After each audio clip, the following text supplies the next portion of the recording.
Okay, so today we're going to take a look at doing some image processing using SFML. Since we didn't have class this week, I create this little video. I have the code, the sort of finished code that I do have posted on our website here in Blackboard, the zipped SFML image proc Eclipse project.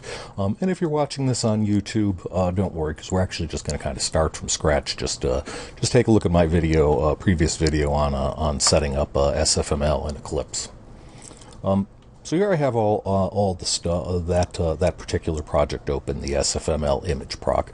But as I said, I mean, basically we're gonna kind of create all this stuff from scratch or from new. I'm not necessarily even going to use that part. We'll kind of dump all of these things. I'll get rid of all of that. Right. So basically, I'm just going to kind of blank out this file for right now. And so we have our inclusion of SFML graphics and IO stream. All right. So let's look at a couple of things here. Okay. So first of all, for loading an image, right? We saw this in the past in class, but again, basically we can use the image class, and I'll create a variable. Remember that all of the stuff that's part of SFML is in the SF namespace. That's what we're doing there. And then we can try loading up the image, right? So I'll just say image dot and load from file, right? And you can already see I have these two little images sitting. Notice they're actually sitting in the root directory of my project folder right here. So I have unstoppable and vsr.jpg. Again, if you're watching this on YouTube, just grab any JPEGs, drop them in there. You should be good. All right, so let's start with unstoppable.jpg. Okay. So that will hopefully load up our particular image, and then I'm just going to wrap this whole thing in an if statement. Looking something like this. So if we're unsuccessful at loading an image, what I'm going to do is I'll print out an error message about that. Something like unable to load image file.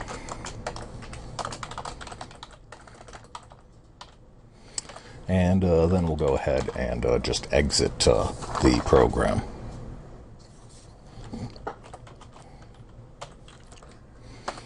Okay, so that way if it doesn't find it, basically we just, the program dies a horrible death. Alright, so now that we have that, we can go ahead and try to run this. And actually right now we're not going to see anything at all, okay? I mean, basically you'll see, yeah, it's going through the whole compilation and everything, but I don't expect to actually see any result here, because we haven't done anything to display this image on the screen. Okay. So let's actually work on that. And, I could inline all of this code here, but what I'm going to do is, for your take-home exam, you are going to need to have the ability to show an image. And, so I'm just going to create a little helper function here, called show image. And notice it's going to take a string that's the title that we want displayed. And then it's going to take an image by reference called img. Okay, so there's our prototype. And we'll paste that down in here. Okay, so now that's the end of our main. That's the end of if. And there's our end of end for show image. All right. So showing the image, this is pretty much what we did last week. So there's a couple of things we want to do. We basically want to make the render window the correct size. We want to make it big enough to show the image. Okay, so that means we have to be able to find out first of all how big the image is, right? So if we call the getSize function, that actually returns a size. Right now we could go to the SFML documentation, code to look up basically what that is. But I can tell you that actually the type of this, it's a little weird looking, but I'll show it to you anyways. It's SF : vector 2, and it's vector 2u actually. Okay, so that's the actual size of that's the type of the size of an image. Basically, vector 2, it's two things, essentially a width and a height. The u meaning that it is unsigned integer. So that gives you that. Okay, now a quick little pro tip for C++ 11 and C++ 14. You know, if this kind of thing here gives you a headache, you can use the new auto feature, right? So the whole point is that, you know, look at C++, because of the signature of the getSize method, it actually knows what the type is supposed to be returned from this. So by using the auto keyword here, what we're saying is make size whatever type is supposed to actually be returned by this thing here. Okay. So again, so C++ 11 feature just kind of makes that stuff a little bit easier to read for you. Okay, let's create our render window. Right, so like we did in the past, we'll do create a window parameter. I'm sorry, a window local variable. And remember, we need to pass along a video mode that specifies our size, right? And so that's where this size variable is going to come in. We're going to use size.x and size.y. And then in terms of the title for the window, we're going to use whatever title the user happened to pass in. Okay, so like that. All right. So we have that. Remember, that creates the render window itself. Then, in terms of displaying and all of those kinds of things, right?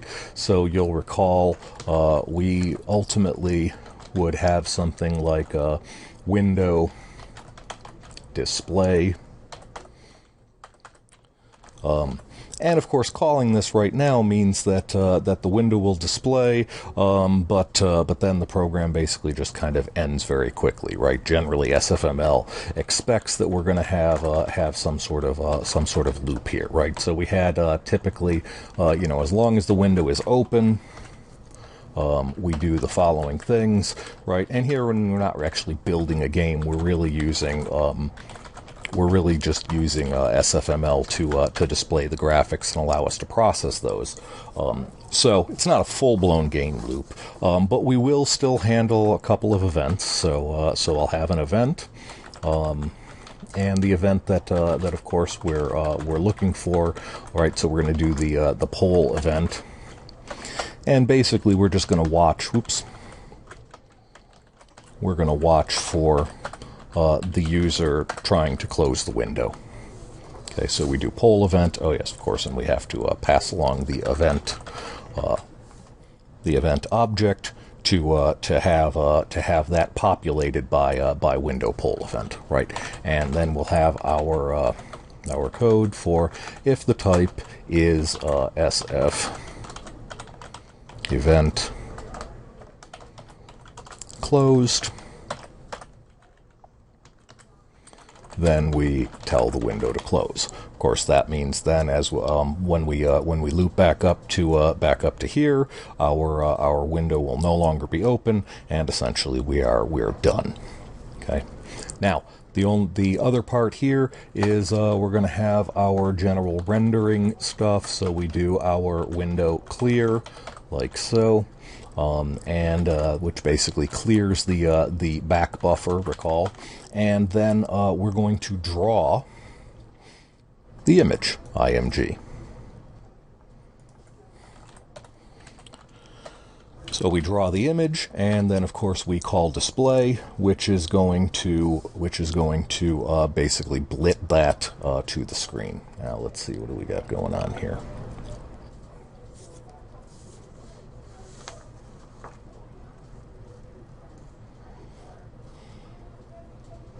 Oh, yes. Right. Yeah, we can't draw the image directly. In fact, what we really need to do is kind of wrap that up as well. So so we'll do that, right? So I'm going to say texture like so, and then load the texture from the image. Okay. And so now that we've created a texture out of that, remember basically a texture is just graphics kept in graphics memory. And finally in SFML, the easiest way of then just displaying a standard image is to create a sprite, right? So we'll create a sprite from that particular texture, which basically represents our image. And finally down here, we will call draw with the sprite itself, which I've called pick. Okay, so there's our code for displaying an image. All right, now that we have that written, we have our code that is trying to load up the image. Let's see if we're actually able to show that image. So I'm just going to call show image, and so the title I'll make unstoppable, and I will pass along the image. And if we've done everything correctly, then we should be able to see what the unstoppable image is. Okay, so let's make sure all of that's compiled, and we'll go ahead and run it. And yes, there it is, unstoppable. Okay. So there we go. Pretty good. We have the ability to given an image, be able to display that in an SFML window on the screen. Okay, so that's pretty handy. Okay. Now, in the current assignment you're working on, the image stacker, one of the things you're basically doing is you're manipulating the images at the pixel level. Okay, so an image itself, if you're not already aware of this, is made up of pixels, which stands for picture element. And basically, all a pixel is the amount of red, the amount of green, and the amount of blue. Okay, so we can manipulate an image by manipulating the individual pixels. Okay, and so we'll look at a couple of examples for doing this. Okay, the first thing I'm going to do, we'll take a look at another file. Okay, so I'll do something like this. That is, let's take a look at the VSR file right there. And I'll do the same thing here. I'll do a sort of copy and paste with a comment, right? And so we'll call this, we'll have a VSR in the title there, and let's see what that's about. Right, so there it is, a velociraptor riding a shark holding an RPG. Clearly not photoshopped. All right.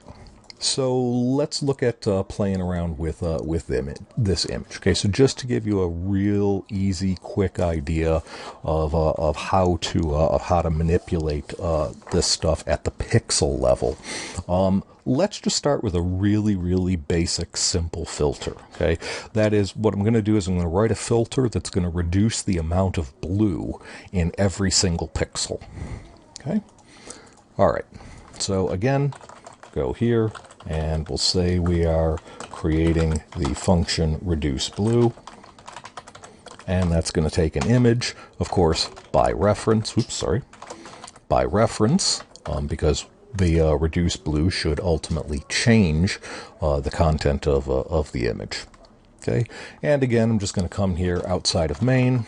And actually, I can just copy and paste that. There we are. Take our prototype. Drop that down to here.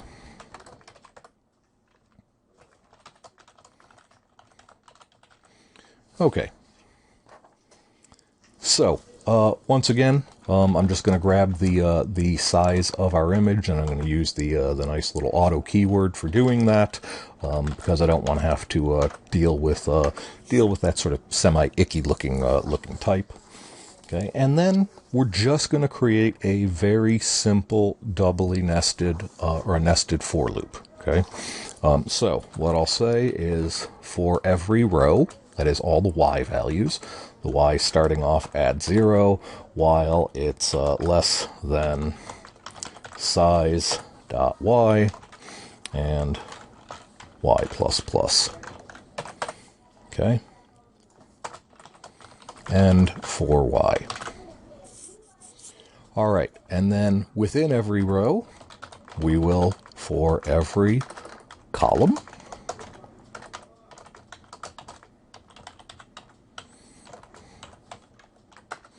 x plus plus.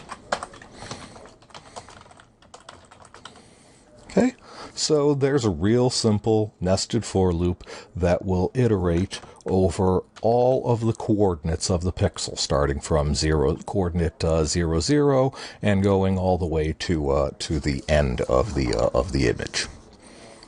Okay, then what I'm going to do is we will grab a pixel at the particular location, the X and Y location, right? Now, you might think that returns a pixel. Actually, as far as SFML is concerned, it's just a color.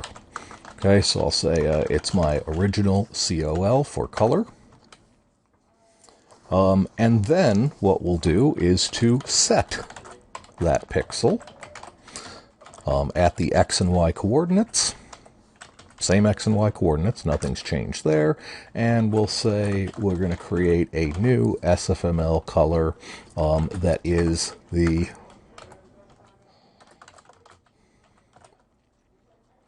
same amount of red as in the original one, the same amount of green as in the original one, and the same and almost the same amount of blue, except this one we're going to make slightly smaller. I'm just going to do a real simple divide it by 2. Okay. And so that should, let's see, that should be good.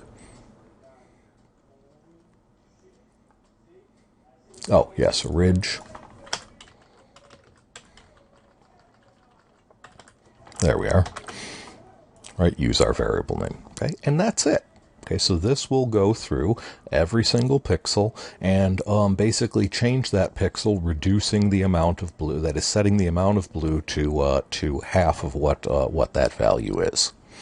Okay, so let's try this out with our VSR image. I'm just going to come over to here, and just before I show the image, I'm going to call the reduce blue function on the image, like so, and now we should have an image that looks a little bit different. Okay, and sure enough, you'll notice it has this very yellowish this yellowish tint to it, right? Why yellow? Well, because yellow is opposite on the color wheel, right? So when we reduce the amount of blue, sort of it looks more yellow. Okay. So there it is. That gives you an idea of how to process the images one pixel at a time. Okay. Now I'll show you just a couple of other things. Maybe one other example. Also, yeah, it looks like I have a little notice. I have actually a warning here, so it's not a compiler error. It's technically not that big of a deal. I could ignore it. For the sake of completeness, let me go ahead and actually fix this. Okay, so you notice it says it's comparison between signed and unsigned, right? So my integer here, y, it's been declared as essentially a signed integer, and I'm comparing it against size.y, which, as we spoke about down here, the 2u means that it is an unsized integer. Okay, so ultimately the way I need to fix this is, if I really wanted to get rid of those warnings, is just like that. Okay, so now we can, if I recompile this, you'll see, yeah, my warnings actually go away. Okay, let's look at one more example of changing all of the pixels. Okay, so this time we'll do a kind of very common filter. Turning to grayscale. So we'll say, let's use Again, we'll have the parameter named image. We're going to pass it in by reference because, again, we are going to be making a change to it. And then let's write Grayscale. I don't know why I keep trying to retype these things. There, we'll copy that, paste it down here. And I'll put in my usual little comment that this is the end of the Grayscale function. Okay. Now, cool thing about these, really they're pretty much the same. That is, most of what it is that you're doing here is identical. Okay, that is, I'm gonna iterate over all of the pixels. And then I'm actually going to, and then I'll set the color based on the original color. Now, the only difference is essentially how I'm computing that original color. Okay. Now, the basic idea with grayscale images is that essentially, if you take a look at sort of true grays, or if you take a look at white and black, in terms of their representation, what you find is that the red, green, and blue values are all the same for a given shade of white, any of the grays, and up to black. Okay, so what we'll do is something like the following. So I could pick any of the values. I could say, let's just use the reds, let's just use the greens, let's just use the blues. That would be one way of doing it. Or we could just do the kind of straightforward mathematical approach to this of given three numbers, pick a number that's representative of all three. In other words, the average. And that's actually what I'll do for our grayscale here. Okay, so I'll create something called average, a variable called average, and basically all it's going to be is the amount of red plus the amount of green, color, the amount of green plus the amount of blue, and we're going to divide that by 3. Right. Of course, we have the parentheses in because we want the addition to be done first. And so that gives us an average value, and then we can just say set red to that, set green to that, and set blue to that. Okay, so for every pixel, we compute the average of the red, green, and blue values of that pixel, and then set its color to be the red, green, and blue components are that particular average value. And believe it or not, that's it for converting to grayscale. Okay, it really is that easy. All right, so again, let's try this out. I'm just going to, I'll just comment out our call to reduce blue here, and then we'll call the grayscale function, and let's try this out. And there it is. Our image is in grayscale. Okay.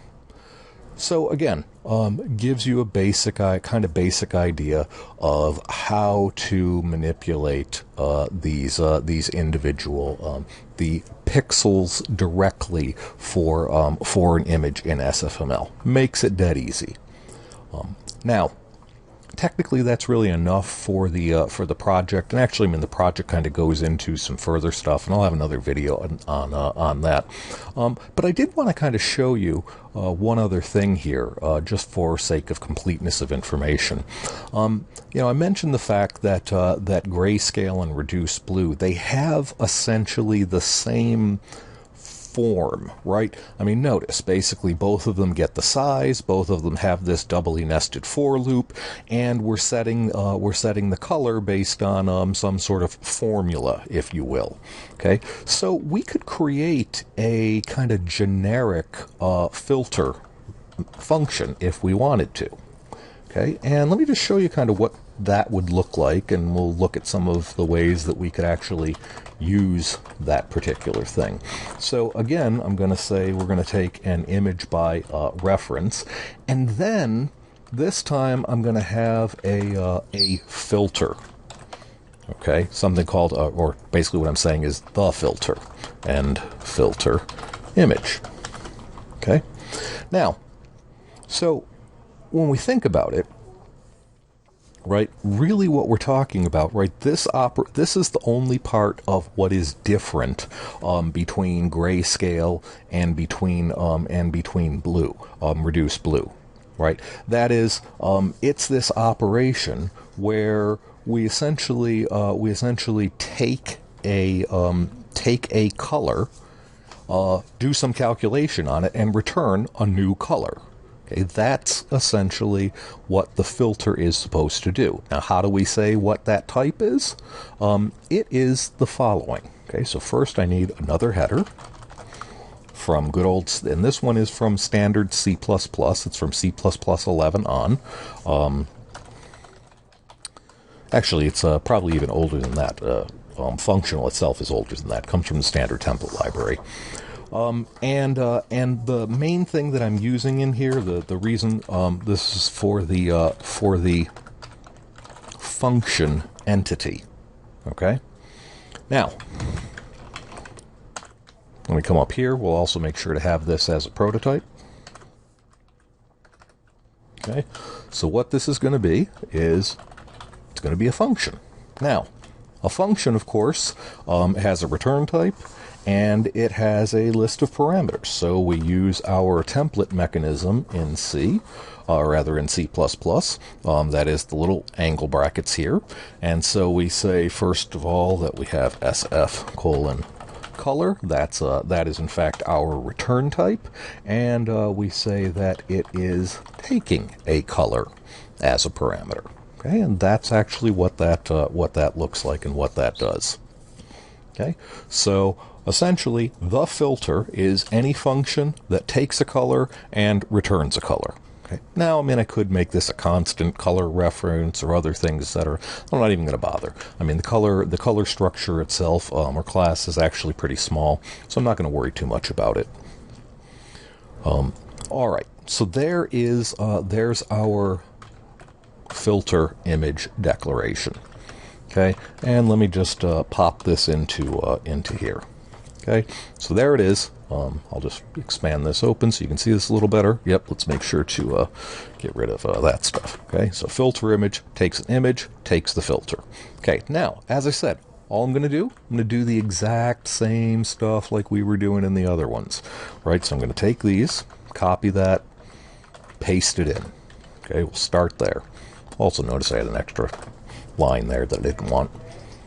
All right, now that I have that, right, so notice, right, what we do here is that instead of, for instance, computing the average, okay, we get the original color, and then we set the pixel to, well, the following.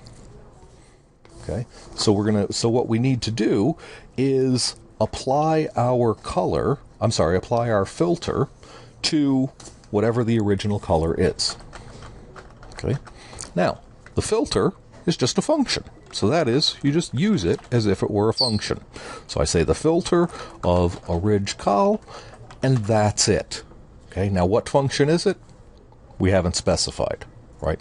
Now, technically speaking, there's something really, really profound going on here. Okay, so what we basically have done is we've created a function that one of the parameters that it takes is another function. Okay, this is something that you see in functional programming languages.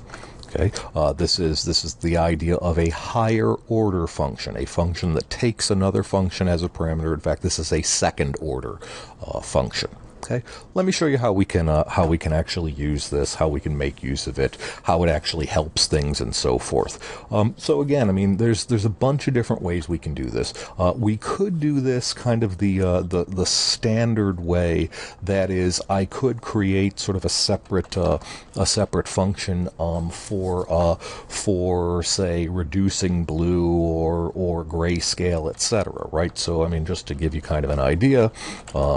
I could say gray, and so turning a particular color gray, right? And remember, it needs to return a color. Okay, so that would look something like this.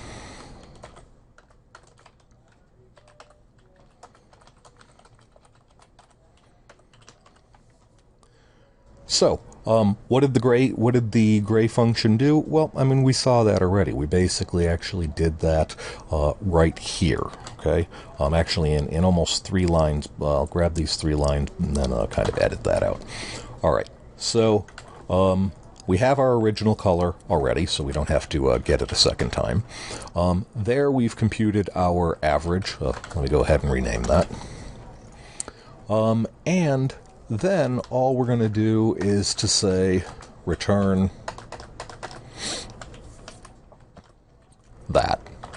Return a new color. You know, if this syntax bothers you, I mean, I could do something like this. I could say, you know,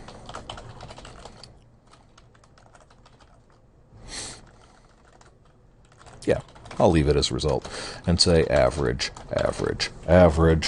like so, and then return result. Now, if some of you are out there and you're real C++ whizzes, you might say, hey, you know, technically you can make that faster by passing a reference and returning. Yeah, I know.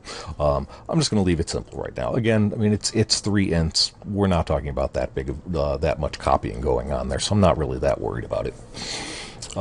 But that's it. That's our, yeah, I don't need this.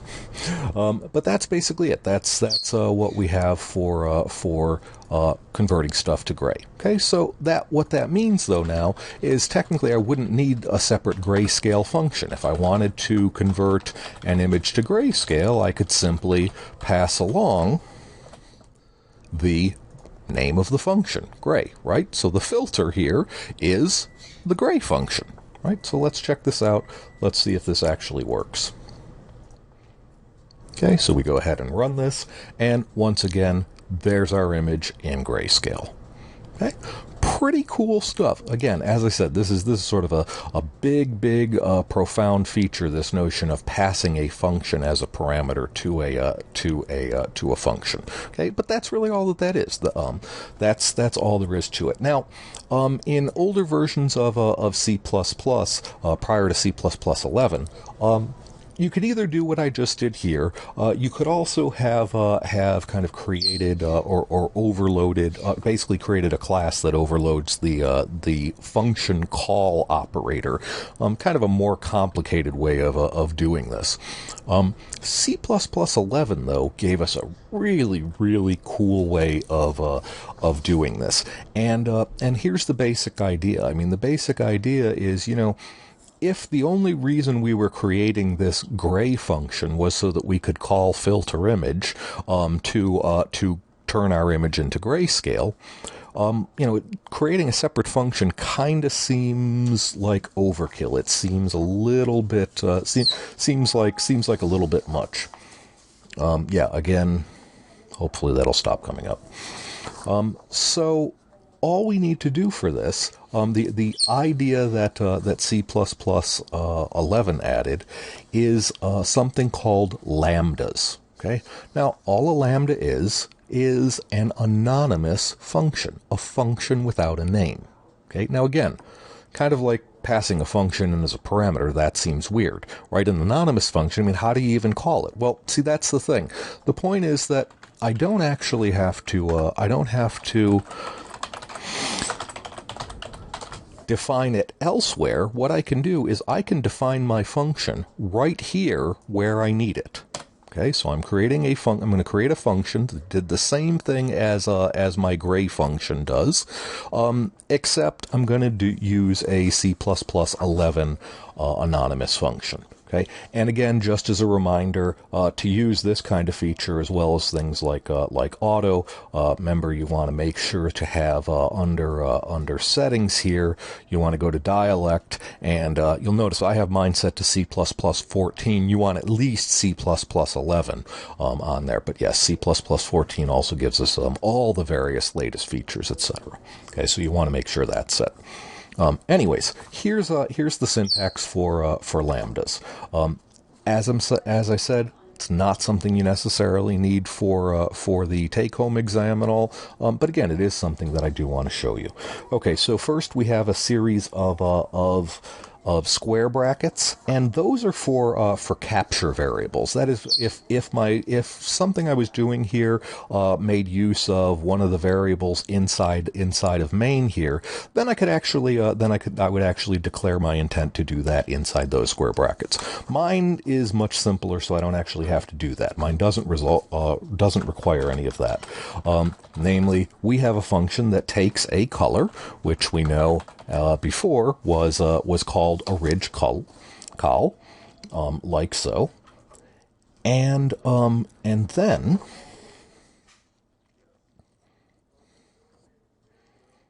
we can simply specify the body of our function. So that is, I'll have an open curly brace here. And you'll notice there's my closed curly brace. So this whole thing here is the second parameter to filter image. Okay.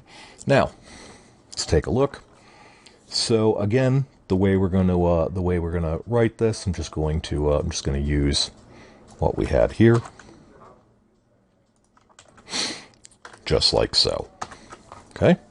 So notice, I've just inlined the code, the actual code for that, as a function that doesn't have a name. Kind of weird, a little mind-blowing, but really cool. All right, let's make sure it works. We do our run, and sure enough, there it is. So we've filtered our image, converted it to grayscale using an anonymous function in C++. Okay, so that's it. Hopefully that gives you a good idea for the take-home midterm. Again, if you're watching online, hopefully that gives you some cool ideas for a number of things. And that's it.